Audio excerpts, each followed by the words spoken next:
Telugu digital media network లో political కేటగిరీలో number 1 కేవలం 72 గంటల్లో 1,50,00,000 వ్యూస్ పైగా పాపులర్ టీవీ నెట్వర్క్. ఎన్నికలు సమీపిస్తున్న తరుణంలో చంద్రబాబులోని అసలు మనిషి బయటకు వచ్చాడు.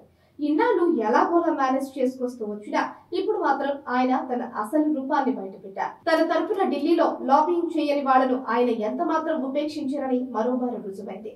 తన మీద ఉన్న అవినీతి కేసులు, ఢిల్లీ స్థాయి నాయకులు, ఢిల్లీ పెద్దలతో తన తరపున రాయబారాలు చేయటం, చీకటి వ్యవహారాలు చేయటం వంటి పనులు చేయని కారణంగా 2 సార్లు గెలిచినప్పటికీ కేసినేని నానిని పార్టీ నుంచి బయటకు పంపేసినంత పనిచేశారు.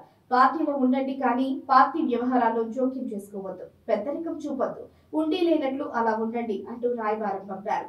ఈ నెల 7వ తేదీన తిరువూరులో జరగబోయే చంద్రబాబు సభకు నాని బదులు ఆయన తమ్ముడి చిన్నిని ఇన్ఛార్జిగా నియమించారు. అంతేకాకుండా తిరువూరు రాజకీయాల్లో జోక్యం చేసుకోవద్దని నానిని పార్టీ ఆదేశించింది. 7న తిరువూరులో చంద్రబాబు సభ ఏర్పాటు చేయగా ఈ విషయమై చర్చించే నిమిత్తం చిన్ని, నాని వర్గీయులు తిరువూరు నియోజకవర్గ టీడీపీ కార్యాలయంలో నిన్న బుధవారం సమావేశమయ్యారు. ఈ సందర్భంగా ఇరు వర్గాల వారు కొట్టుకున్నారు. జిల్లా పార్టీ అధ్యక్షుడు నెట్టెం రఘురాం, ఎమ్మెల్యే గద్దె రామ్మోహన్, మాజీ ఎంపీ కొరకళ్ళ నారాయణతో కలిసి కేసినేని నాని పార్టీ కార్యాలయానికి చేరుకున్నారు. ఈలోగా పార్టీ కార్యాలయం వద్ద నియోజకవర్గ పార్టీ ఇన్ఛార్జ్ దేవదత్ ఏర్పాటు చేసిన ఫ్లెక్సీలలో ఎంపీ నాని ఫోటో లేదు అంటూ ఆయన వర్గీయులు ఆందోళనకు దిగారు. ఇది కాస్త చినికి గాలివానలా మారింది. తమను అవమానించేందుకే సిట్టింగ్ ఎంపీ నాని ఫోటో ఫ్లెక్సీలో లేకుండా చేశారని ఆరోపిస్తూ నాని వర్గం ఆందోళన చేసింది. ఒక దశలో దేవదాస్ మీద దాడికి యత్నించారు. స్థానిక నేతలు ఆయన్ను కాపాడారు.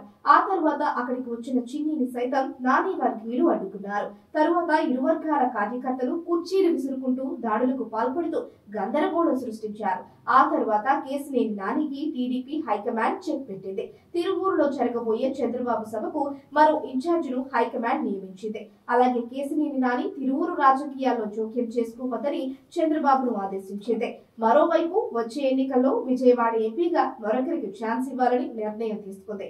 ఇక నుంచి పార్టీ వ్యవహారాల్లో ఎక్కువగా జోక్యం చేసుకోవద్దని నానికి టీడీపీ పార్టీ హైకమాండ్ ఆదేశాలు జారీ చేసింది. దీని పట్ల నాని కూడా స్ట్రాంగ్ గా స్పందించారు. తాను ఎవరికీ గులాంగిరి చేసేది లేదని పేర్కొంటూనే ఇండిపెండెంట్ గా గెలవగలను అని ప్రతిజ్ఞ చేశారు.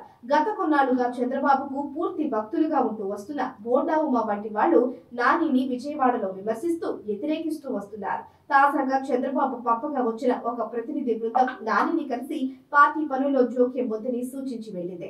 ఇదే విషయాన్ని ఆయన ఫేస్బుక్ లో సైతం స్పష్టం చేశారు. తనకు వెన్నుపోటు రాజకీయాలు రావని, అవి వస్తే ఇంకా గొప్ప పొజిషన్ లో ఉండేవాడని అంటూ ఆయన చంద్రబాబునే కసుక్కను పొడిచారు. ఇక నేడో రేపో ఎంపీగా రాజీనామా చేస్తారని ప్రకటించారు.